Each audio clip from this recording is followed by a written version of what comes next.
Prabowo Didit Prabowo menemui Jokowi di Solo. Bagaimana membaca dua peristiwa ini? Kita bahas bersama Kepala Pasca Sarjana Politik FISIP UNER, Erlangga Pribadi. Mas Erlangga, selamat malam.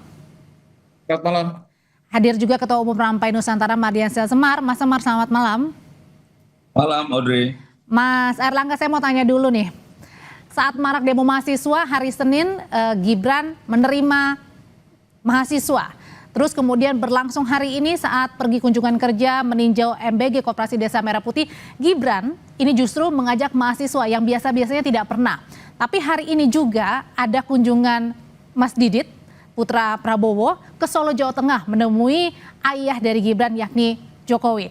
Apa yang Anda lihat langkah satu hari ini dari dua orang yang berbeda? Ya, kalau saya lihat dari dua peristiwa ini, pertama saya coba mengevaluasi terkait dengan wakil presiden ini mengajak mahasiswa.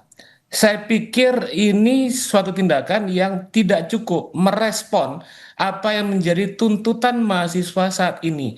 Kalau kita lihat tuntutan-tuntutan mahasiswa sekarang itu terkait dengan problem bagaimana pemerintah dengan ekspektasi, dengan bayangan program-program yang dianggap mewakili kepentingan rakyat, pada kenyataannya itu kontradiktif dengan apa yang dikehendaki oleh rakyat yang terartikulasikan dalam seruan-seruan kalangan mahasiswa. Artinya bisa kita lihat bahwa beberapa program-program Pak Presiden Prabowo sendiri itu ternyata mendapatkan banyak koreksi dari masyarakat. Terkait misalnya bahwa program-program yang ada itu biayanya tinggi dan yang lebih penting adalah menggerus program-program strategis yang lain. Bayangkan misalnya betapa program terkait dengan biaya anggaran pendidikan terkuras untuk kepentingan misalnya program MBG. Artinya ini bukan suatu proses untuk memperbaiki kondisi rakyat lebih baik, tapi justru melemahkan upaya-upaya untuk memperbaiki pendidikan. Oh, justru di sini Mas Erlangga melihatnya justru kunjungan ini sebenarnya kurang bermanfaat. Padahal mungkin pesan yang ingin disampaikan adalah ingin melihat langsung nih mahasiswa bagaimana sebenarnya MBG dan juga Kopdar yang begitu bermanfaat buat daerah 3T. Iya, kalau kita lihat bahwa mahasiswa sendiri itu memiliki kalkulasi rasionalitas dalam menyerukan tuntutannya.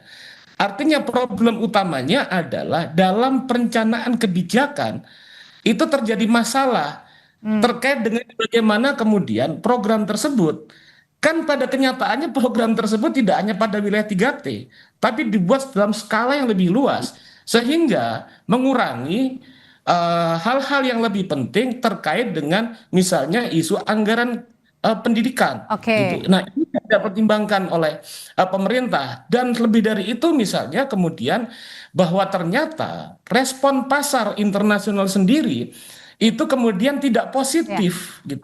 Itu satu. Nah itu satu soal Gibran yang mengajak mahasiswa ya, Mas Erlangga. Nah tapi kemudian di hari yang sama hari ini putra Presiden Prabowo, Mas Didit juga menemui Pak Jokowi di Solo. Ada apa ini? Kebetulankah atau sesuatu yang tidak kebetulan sebenarnya? Kalau persoalan ini saya pikir bahwa pemerintah itu masih belum paham, salah alamat merespon isu yang sedang muncul sekarang. Apa itu? Sebetulnya yang menjadi persoalan itu adalah bagaimana pemerintah dengan cermat dan mengevaluasi diri melakukan koreksi terhadap apa yang telah dilakukan dan mendapatkan respon yang tidak baik-baik oleh pasar ataupun oleh publik. Jadi ini bukan soal konsesi atau kemudian komunikasi antar elit. Di mana kemudian problem-problem bagaimana pemerintah dengan sigap seharusnya merespon dan melakukan introspeksi terhadap kebijakan, direspon dengan komunikasi antar elit. Ini nggak ketemunya di situ. Oh itu dua peristiwa yang Anda baca tidak ada ketemu dan sebenarnya nggak menjawab ya dari keresahan mahasiswa belakangan ini ya. Tidak menjawab dengan apa yang jadi problem yang ada.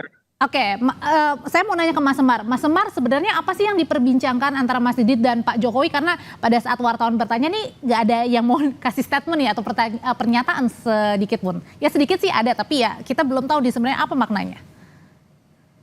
Ya pertama yang dilakukan oleh Mas Wapres ya, Mas Gibran terkait menemui teman-teman mahasiswa, mengajak teman-teman mahasiswa. Itu kan seharusnya kita ketika bicara suatu negara yang dalam kondisi saat ini memang tidak baik-baik saja, itu suatu yang perlu diapresiasi. Karena itu bentuk dari membuka ruang komunikasi terhadap teman-teman mahasiswa yang selama ini menyuarakan kritik terhadap pemerintah. Mas Wapres membuka ruang itu. Dan sepengetahuan saya, setiap langkah yang dilakukan oleh Mas Wapres itu atas pengetahuan Presiden Prabowo juga. Jadi dalam hal ini, langkah-langkah yang dilakukan Mas Wapres untuk membuka ruang, jangan juga akhirnya dipandang skeptis gitu ya, seakan bahwa ini tidak ada gunanya. Semua upaya pemerintah dalam mendengar, menampung, lalu melakukan perbaikan, melakukan evaluasi, itu kan harus diapresiasi dengan baik. Itu satu hal. Nah, bicara soal pertemuan Pak Jokowi dengan Mas Didit, kan bukan juga kali pertama Mas Didit bersilaturahmi dengan Pak Jokowi. Bahwa dalam pertemuan 40 menit itu ada substansi atau pesan khusus dari ayahandanya Mas Didit, tentu juga bisa langsung disampaikan oleh Pak Jokowi. Apa pesannya, Mas? Kan begini, Pak Prabowo, Presiden Prabowo, kita tahu bahwa tidak hanya terhadap Pak Jokowi, terhadap Pak SBY, Ibu Mega selalu meminta masukan, meminta nasihat, karena mereka-mereka, beliau-beliau ini yang pernah memimpin bangsa ini. Nah, terhadap Pak Jokowi pun demikian.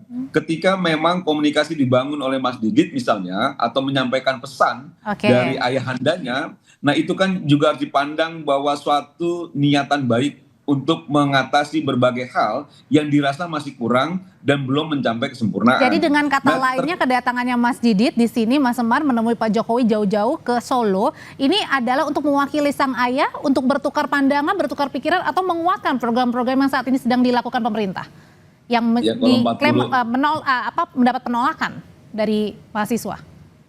Kalau pertemuan 40 menit sih nggak cukup kalau untuk bicara banyak hal ya. Tapi setidaknya mungkin ada sedikit pesan terhadap Pak Jokowi terkait dengan berbagai hal yang timbul ya masalah sekarang ini. Yang masukan-masukan itu kan penting untuk diterima oleh Pak Prabowo sehingga dalam mengambil kebijakan perbaikan itu jauh lebih baik lagi. Dan itu harus kita hargai, dan kita semua komponen bangsa saya rasa harusnya bahu-membahu ya, tidak juga selalu skeptis terhadap apa yang dilakukan pemerintah, selama itu memang niatnya untuk perbaikan gitu loh. Selama niatnya perbaikan, jangan skeptis, katanya Mas Erlangga. Ya, oke. Ya, saya pikir begini, skeptisisme yang muncul dalam konteks hari ini itu bukan sesuatu yang tiba-tiba prosesnya lahir. Itu adalah proses yang sifatnya terus berkembang. Kalau kita lihat bahwa dialog koreksi itu sudah muncul bahkan sejak setahun yang lalu terkait dengan persoalan-persoalan yang muncul, penolakan terhadap MBG juga misalnya, penolakan terhadap Koperasi Merah Putih bukan hanya sekarang, bahwa desakan untuk melakukan koreksi terhadap pemerintah itu adalah proses yang panjang. Juga terkait bagaimana misalnya di satu sisi ada proyek dengan dana yang sangat besar digelontorkan dan tidak kontekstual. Artinya tidak dilihat pada awalnya, kalau kita cermati itu tidak khusus pada 3T. Itu kemudian masif di seluruh tempat dan itu menguras banyak anggaran dalam konteks disiplin fiskal kita yang lemah. Nah, artinya dalam proses yang panjang ini berlangsung. Dan skeptisisme itu wajar karena akumulasi tuntutan, akumulasi perhatian, akumulasi aspirasi dan seruan selama ini tidak dipertimbangkan oleh pemerintah. Meskipun juga, kalau menurut saya, Audrey, kenapa? Ini agak terlalu jauh juga salah kaprah kalau pemerintah dianggap tidak mendengar atau tidak menampung ya, kan ada perbaikan. Kepala BGN baru saja kita tahu semua bahwa itu juga diambil tindakan dan lain sebagainya. Di BGN sendiri itu juga kan sedang ada perbaikan-perbaikan, misalnya mengevaluasi titik-titik dan lain sebagainya. Nah, saya sangat menghargai pemikiran para akademisi dan lain sebagainya. Tapi bahwa pemikiran itu juga didasari untuk juga membantu pemerintah dalam memperbaiki bangsa, itu juga harus dikedepankan. Jangan juga skeptisme ini itu akhirnya juga dibumbui dengan sinisme terhadap pemerintah yang itu akhirnya sudah tidak rasional lagi dalam melihat kebijakan-kebijakan pemerintah yang berusaha untuk selalu memberikan perbaikan-perbaikan. Mas Erlangga, semua program-program pemerintah yang skalanya besar Berarti maksudnya seperti kritikan-kritikan ini tentu dianggap tidak akan sebagai sesuatu secara hal yang langsung sinis? mencapai titik kesempurnaan. Jadi tentu banyak sekali hal-hal yang perlu diperbaiki, itu betul.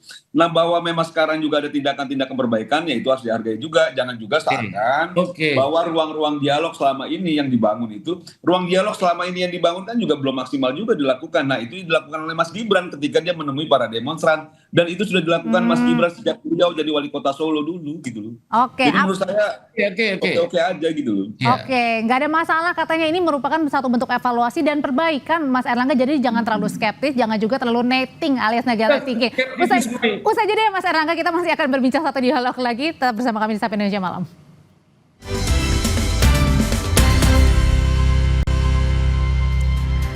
Kalau tadi menyambung kata-kata Mas Semar, Mas Erlangga, jadi setiap yang dikerjakan pemerintah saat ini merupakan perbaikan. Jadi jangan netting-netting amat lah, kalau kata bahasa anak zaman sekarang, jangan negatif thinking.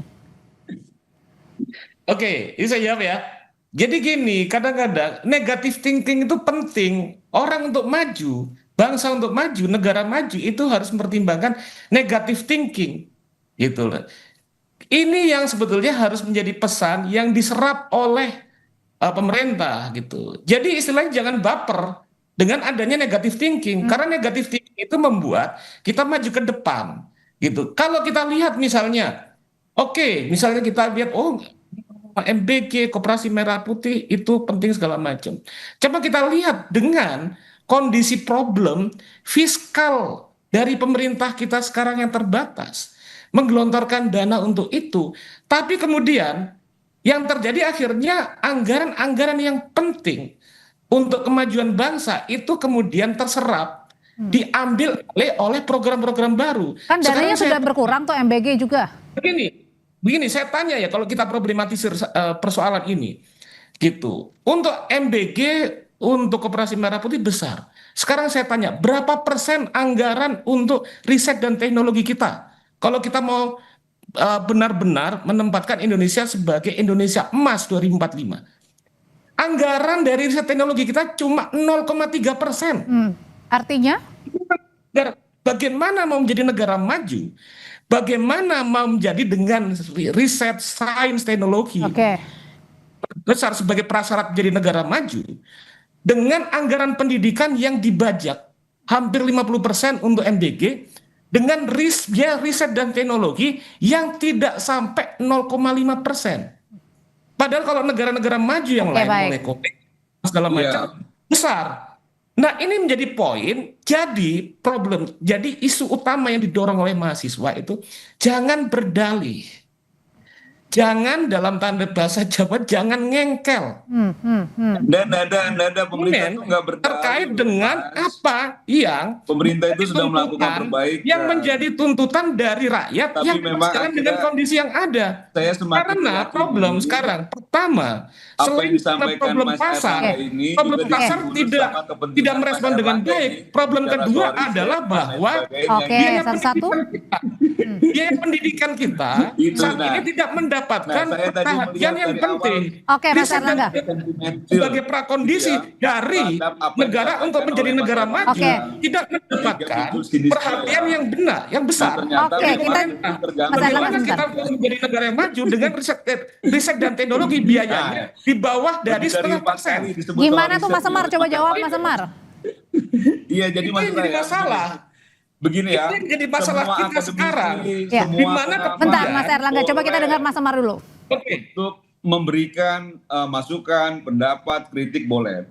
Tapi ketika kritik pendapat itu sudah didominasi oleh sinisme, apalagi soal pikiran yang politis, itu yang tidak dibenarkan.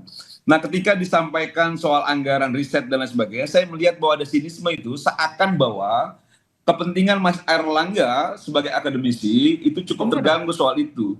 Riset dan teknologi sebagai fondasi dari negara untuk menjadi negara yang maju, itu bukan kepentingan dari dosen. Itu bukan makan akademisi. Itu adalah kepentingan dari rakyat. Itu punya jadi salah. Baik, Bapak-bapak. Untuk bagaimana memperbaiki Jadi gizi rasionalitasnya anak nggak yang ketemu kita ini. Oke, balik lagi. itu merupakan Mas Semar, kepentingan bangsa mungkin nasional. Gitu oke, loh, Mas Hermawan. mungkin yang Dari ingin sini, tadi Jangan disampaikan juga oleh karena Mas. memang ada kepentingan diri sendiri gitu akhirnya. Bukan, nggak ada hubungannya itu dengan kepentingan seakan diri Oke, sendiri. Bapak-bapak Yang sebentar. Memanfaatkan riset sains dan perbaikan apa-apa. teknologi Itu salah kaprah. menjadi Oke. tujuan bangsa. Mas Erlangga Bukan sebentar, saya. Mas Semar. Posisi yang Oke. sekarang ini Mas Semar, Enggak, mungkin enggak. gini Mas Semar. harus clear dulu, Nggak ada. Audrey. Harus clear, Audrey. Oke, Nggak ada, Mas nggak Semar ada. gini, Dalam mungkin saya mau perjelas mungkin maksudnya Mas Erlangga. Kalau oke lah diberikan makan bergizi gratis, tapi kalau hanya diberikan makan bergizi gratis, tapi pendidikannya juga dipertanyakan. Misalnya banyak juga siswa yang mungkin datang ke sekolah aja sulit, misalnya di wilayah 3T mereka harus naik perahu dan lain sebagainya. Bukankah itu Semua juga menjadi diurus, pertanyaan? Semua pemerintah urus, tapi bukannya mudah mengurus bangsa yang besar ini. Nggak mudah, Jadi kalau tapi juga misalnya harus memang rasional. kita ingin bahwa apa yang dilakukan pemerintah dalam skala besar ini itu berhasil, harusnya orang-orang seperti Mas Erlangga dan lain-lain itu juga mensupport secara penuh. Bukan Kita juga mensupport karena dengan membangun kritik. skeptisme, Kita sinisme, support dengan yang akhirnya menjelaskan juga tentang punya apa nuansa yang rasional politik dari gitu loh. mengelola negara. Dari apa yang Oke. disampaikan, nah ini tidak benar menurut saya. Tidak Itu benar. kompetennya bangsa Itu nggak ini, benar. negara Akhirnya ini, pemerintah akademisi ini berpolitik karena tuh, tidak kan gitu loh. menerima Karena Oke. membangun seakan-akan bahwa pemerintah itu tidak mendengar, pemerintah tidak melakukan perbaikan. Padahal yang kita lihat Baik. semua sedang dilakukan perbaikan dengan baik. Bagaimana bangsa ini maju? Nah ini harus Oke. disupport. Kalau gitu- Orang-orang Juga dipatahkan Umar gitu loh. Nah ini itu akademisi merespon yang suatu terbaik kritik menurut saya seperti ini. Cara berpikirnya sudah di nuansa kepentingan-kepentingan Nggak lainnya ada. Ini rasionalitas. sudah Oke, menganti- kalau gitu Tidak. pertanyaan selanjutnya, Itu bukan Bapak-bapak. rasionalitas. Iya. Kalau Itu gitu lebih politis kalau menurut saya. Oke, kalau gitu Karena faktanya kan begini, Mas Wapres ketemu oleh mahasiswa harusnya diapresiasi, bukan juga akhirnya sinisme. Oke. Mas Wapres mengajak mahasiswa Lebih untuk baik melihat kita langsung, dengarkan dulu apa juga pertanyaan harusnya dari Oke, moderator. pertanyaan selanjutnya kalau agar gitu. tidak berasumsi. Lebih baik kita mendengar dulu apa yang dibicarakan moderator. Oke. Oke, kalau gitu Mas Semar, Mas Erlangga, saya mau tanya dulu pendapatnya.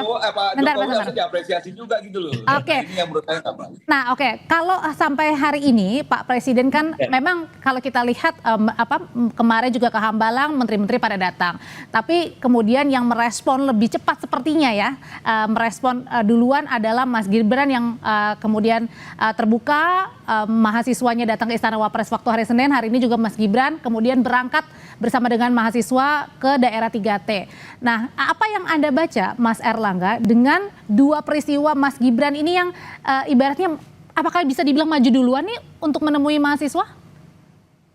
Saya tidak melihat tentang bagaimana respon dari masing-masing presiden atau wapres, tapi yang lihat adalah respon pemerintah dalam mendengarkan apa yang menjadi kritik atau suara yang berdasarkan pada landasan rasional. Kalau tadi saya utarakan terkait dengan pentingnya biaya riset dan teknologi ataupun pendidikan, itu bukan kemudian kami egois. Jangan geser apa yang Sebagai ditanyakan akademisi. Oke, bentar, Mas Erlangga. Saya dulu apa Anda dulu? Ya. Saya dulu jelas. Oke.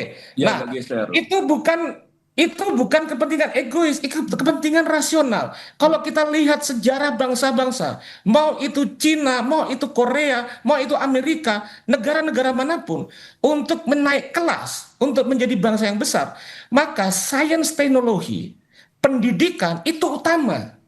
Setuju saya. Kita hanya akan menjadi bangsa dungu Setuju saya. kalau kita Dan lebih dungu tidak lagi kalau anak-anak kita menekankan tidak pada punya sains dan makna teknologi. bergizi, itu lebih dungu Bagaimana lagi.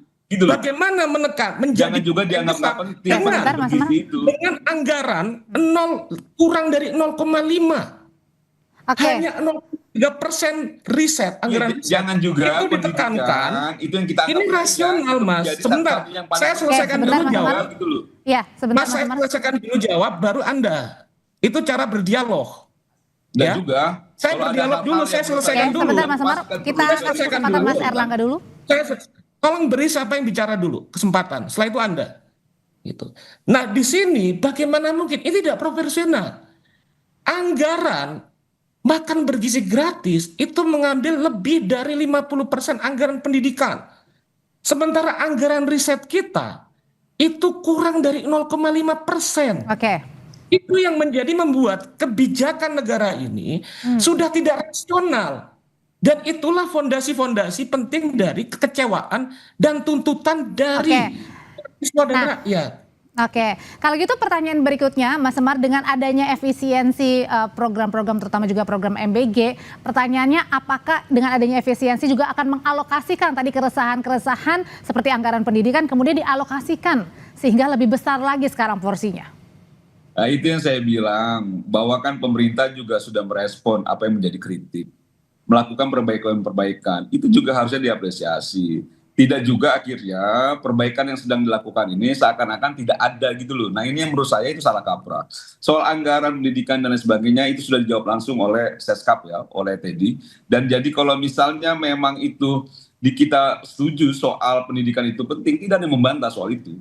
Tapi bahwa pemerintah juga punya strategi-strategi lain. Misalnya menganggap bahwa juga ada kepentingan Oke. bagaimana makanan bergizi ini bisa diasup oleh para anak-anak Indonesia yang menjadi masa depan bangsa kita ke depan. Itu juga menopang pendidikan yang akan ditempuh oleh anak-anak kita ini gitu loh. Jangan juga akhirnya mengesampingkan hal-hal yang menjadi supporting kecerdasan anak-anak bangsa ini. Sehingga menurut saya apa yang disampaikan tadi akhirnya lebih pada soal-soal yang sinisme gitu loh Mbak. Bukan juga akhirnya Oke, begini ya, baik.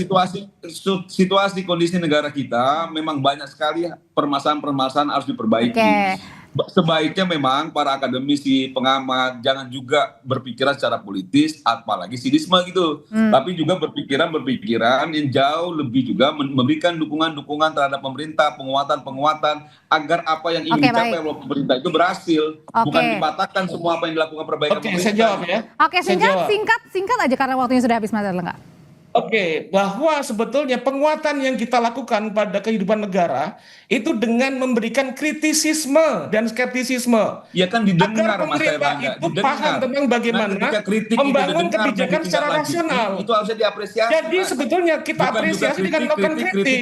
tapi tanpa Oke. apresiasi ketika kritik itu Kritik dijawab itu dengan adalah baik. bagian dialog. Kan dijawab kritiknya Mas. Baik. Bagaimana kemudian Baik. Kan tidak dijawab kritik, adanya evaluasi gitu. soal Ya, anggaran. oke, satu sisi pemerintah sedang melakukan perbaikan, tapi satu sisi mahasiswa Bukan juga berarti juga kita Kita tidak atau menolak masyarakat misalnya ini bahwa butuh gizi di melontarkan masyarakat. kritik sebagai bentuk kecintaannya terhadap bangsa dan juga negara. 50% Mas Erlangga, terima anggaran kasih. Jangan juga diberikan. akhirnya Baik. kritik tanpa Oke. apresiasi itu. Mas Umar. Kritik itu sebagai apresiasi. Terima kasih Mas Umar. Kemudian ada kepentingan politik Mas Erlangga, tertentu. terima kasih sudah kami dapat poinnya. Udah jelas itu. Selamat malam Bapak-bapak semua. Tak bersama